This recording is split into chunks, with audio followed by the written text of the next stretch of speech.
तो आज हम बात करेंगे मुंशी प्रेमचंद की एक ऐसी कहानी की जो शायद हम सबने कभी ना कभी पढ़ी या सुनी होगी। ईदगाह। ये कहानी है एक छोटे से लड़के हामिद की, जिसका दिल आप देखेंगे ईद के दिन उस मेले की सारी चकाचौंध से कहीं ज्यादा बड़ा और कीमती साबित होता है। कहानी की शुरुआत होती है बिल्कुल ऐसे ही, ईद की एक बहुत ही खूबसूरत सुहावनी सुबह से। आप सोचिए, रमजान के पूरे 30 रोजों के बाद का दिन। गांव का हर कोना जैसे जश्न में डूबा हुआ है।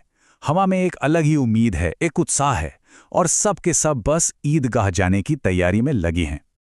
लेकिन इस सारे जश्न और उत्साह के बीच ना दो दिल ऐसे भी हैं जिनके अंदर चिंता की एक खामोश सी लहर है। एक है हमारा छोटा सा हीरो 4 साल का हामिद, और दूसरी है उसकी बूढ़ी दादी अमीना। हामिद और उसके दोस्तों की दुनिया में ना जमीन आसमान का फर्क था। आप सोचिए, जहां महमूद के पास 12 पैसे हैं, मोहसिन के पास 15, वहीं हामिद की कुल जमा पूंजी सिर्फ 3 पैसे। उसके दोस्तों ने पहने हैं नए नए कपड़े, और हामिद, उसके पास है बस एक पुरानी घिसी पिटी टोपी और पांव भी नंगे। पर शायद सबसे बड़ा फर्क ये था कि वो सब अपने अब्बा के साथ ईदगाह जा रहे थे, और हामिद के साथ कौन था? सिर्फ उसकी दादी का साया। और दादी अमीना की हालत देखिए। हामिद को उसकी ईदी के 3 पैसे देने के बाद उनके पास खुद के लिए सिर्फ 5 पैसे बचे थे।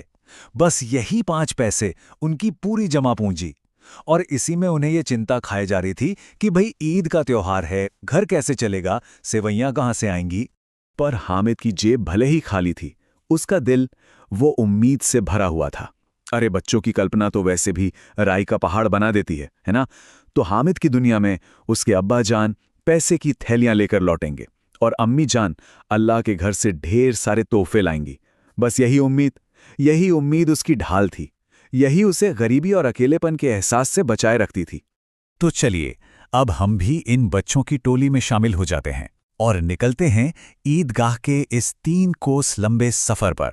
देखते हैं जरा कि ये दुनिया उनकी मासूम और जिज्ञासु आंखों से आखिर दिखती कैसी है। और जैसे ही ये बच्चे शहर पहुंचते हैं, उनकी आंखें तो हैरत से फटी की फटी रह गईं। अरे, बड़ी बड़ी इमारतें देखकर उनकी बातें सुनने लायक थीं। कॉलेज को देखकर तो हैरान थे कि भाई ये बड़ी बड़ी मूंछों वाले आदमी अब तक पढ़ ही क्यों रहे हैं। मतलब उनके लिए क्लब घर तो कोई जादुई जगह थी। और पुलिस वालों के बारे में, अरे उसके बारे में तो उनकी अपनी ही मजेदार थ्योरीज चल रही थी। और फिर वो पल आ ही जाता है। बच्चे ईदगाह के मेले में पहुंच जाते हैं। सोचिए, रंगों, आवाजों और खुशबुओं का एक पूरा का पूरा संसार। और इसी संसार में हामिद को अपने महज 3 पैसों के साथ जिंदगी के कुछ सबसे मुश्किल फैसले लेने थे। और हामिद के दोस्त, अरे वो तो अपने पैसे फौरन खर्च करने लगते हैं। कोई सीधा हिंडोले पे झूलने भागा, तो कोई अपने अपने पसंदीदा मिट्टी के खिलौने खरीद रहा है। किसी ने सिपाही लिया, किसी ने भिश्ती, किसी ने वकील। और फिर मिठाइयों की दुकानों पर तो जैसे धावा बोल दिया। मतलब हर कोई अपनी पसंद की चीजों का मजा ले रहा था। और ठीक यहीं कहानी का सबसे बड़ा सवाल आकर खड़ा हो जाता है। 3 पैसे में क्या मिल सकता है? हामिद एक तरफ अपने दोस्तों को मेले का हर सुख उठाते देख रहा है, और दूसरी तरफ अपनी उस छोटी सी दौलत को मुट्ठी में कसकर पकड़े हुए है। क्या करे वो? क्या खरीदे? खिलौनों की दुकान, मिठाइयों की दुकान, इन सब को पीछे छोड़ते हुए हामिद की नज़र अचानक एक लोहे के सामान की दुकान पर ठहर जाती है। और वहां वो कुछ ऐसा खरीदता है जिसकी किसी ने सच में कल्पना भी नहीं की होगी। एक चिमटा। हाँ, मुझे पता है हामिद का ये फैसला थोड़ा अजीब लग सकता है, पर रुकिए, इसके पीछे एक बच्चे की बहुत गहरी सोच और निस्वार्थ प्रेम छिपा था। देखिए, हामिद का तर्क ना बिल्कुल साफ था। उसे फौरन याद आई अपनी दादी, जिनकी उंगलियां रोज गर्म तवे पर रोटियां सेकते हुए जल जाती थीं। उसने सोचा, खिलौने, अरे वो तो बेकार हैं। पानी पड़ा तो रंग धुल जाएगा, जमीन पर गिरे तो चकनाचूर। लेकिन ये चिमटा, ये एक काम की चीज है। ये दादी को तकलीफ से बचाएगा, और बदले में क्या मिलेगा? उनकी ढेर सारी दुआएं। अब जब हामिद अपने दोस्तों के पास वो चिमटा लेकर पहुंचा, तो जाहिर है सबने उसका खूब मजाक उड़ाया। लेकिन हामिद भी हामिद था। उसने अपनी कल्पना की ताकत से इस साधारण से दिखने वाले चिमटे को एक हीरो बना दिया। हामिद ने ना बड़ी शान से अपने चिमटे का बचाव किया। बोला, कंधे पे रखा तो बंदूक हो गई, हाथ में लिया तो फकीरों का चिमटा। उसने तर्क दिया कि उसका चिमटा तो बहादुर रुस्तमे हिंद है, जो आग, पानी, आंधी, तूफान हर चीज का सामना करेगा। और उनके मिट्टी के खिलौने, अरे वो तो एक झटके में टूटकर बिखर जाएंगे। मेरा बहादुर चिमटा आग में, पानी में, आंधी में, तूफान में बराबर डटा खड़ा रहेगा।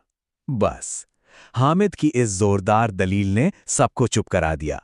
उसकी कल्पना ने, उसके तर्क ने एक साधारण से चिमटे को मेले के हर महंगे खिलौने से बेहतर साबित कर दिया था।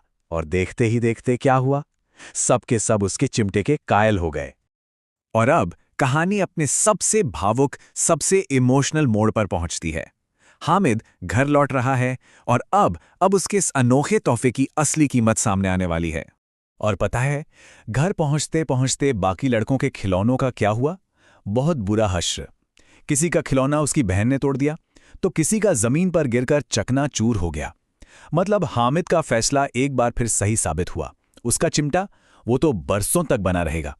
अब जैसे ही हामिद घर पहुंचा, अमीना दौड़कर उसे गोद में उठा लेती हैं। लेकिन फिर उनके हाथ में वो चिमटा आता है और वो चौंक जाती हैं। उनका सारा प्यार गुस्से में बदल जाता है। कैसा बेसमझ लड़का है, दोपहर हो आई, कुछ खाया ना पिया और लाया क्या, चिमटा। उन्हें यकीन ही नहीं हो रहा था कि बच्चे ने अपने सारे पैसे इस लोहे के टुकड़े पर बर्बाद कर दिए। और हामिद बिल्कुल एक अपराधी की तरह डरी हुई आवाज में जवाब देता है, तुम्हारी उंगलियां तवे से जल जाती थीं, इसीलिए मैंने इसे ले लिया। बस ये एक वाकया, और इसी एक पल में दादी अमीना की पूरी दुनिया बदल गई। दादी का सारा गुस्सा एक पल में पिघलकर स्नेह में बदल गया। ये त्याग, ये सद्भाव, ये समझ, उनका मन भर आया। और यहाँ एक अद्भुत, एक कमाल का रोल रिवर्सल हुआ। जैसा प्रेमचंद लिखते हैं, बच्चे हामिद ने बूढ़े हामिद का पार्ट खेला था। बुढ़िया अमीना बालिका अमीना बन गई थी। वो बस अपना दामन फैलाकर रोने लगीं और हामिद को दुआएं देने लगीं। ऐसी दुआएं जिनकी आवाज उनके आंसुओं में ही डूब रही थी। और यहीं हामिद की ये कहानी हमें इस एक सवाल पर लाकर छोड़ देती है कि किसी तोहफे का असली मोल आखिर होता क्या है? क्या उसकी कीमत उसके दाम से तय होती है, या उसके पीछे छिपे निस्वार्थ प्रेम और त्याग से? शायद सबसे कीमती तोहफे वो नहीं होते जो आंखों को अच्छे लगते हैं, बल्कि वो होते हैं जो